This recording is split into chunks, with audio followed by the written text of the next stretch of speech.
na kule kwa majirani zetu nchini Nigeria, mtumishi wa Bwana Nathaniel ameweza kufanya kongamano kubwa, festival kubwa sana ya Hallelujah Festival, ambayo watu waliweza kujaa, watu waliweza kumimina mioyo yao kwa Bwana, watu waliweza kupokea, watu waliweza kumwambia Mungu, tupe moyo uliopondeka, tumbie moyo ulio safi, tupe moyo ulio mnyenyekevu.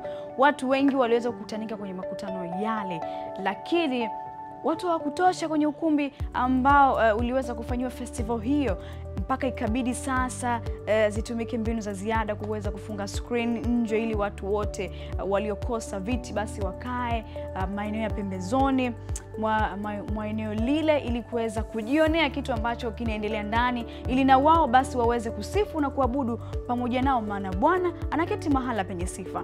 Lakini mtumishi wa Bwana Nathaniel amesema kwamba atajitahidi, na hili limemfunza kwamba festival inayokuja kwa mara nyingine ataifanyia basi kwenye viwanja vya TBS, ili watu wote waweze kukusanyika wakimtumikia Bwana, wakimwimbia. Neno lake linasema kwamba endeni ulimwenguni kote mkaihubiri injili kwa jina langu. Hivyo watu wameweza kueneza injili kwa njia ya uimbaji, kueneza injili kwa njia ya kuwakusanya wengine pamoja, kuambia kwamba Yesu ni pendo, Yesu ni mzuri. Kwa Yesu kuna raha. Si unaona? Kwa Yesu kuna raha. Ukiwa kwa Yesu unadamshi. Ukiwa kwa Yesu unanawiri.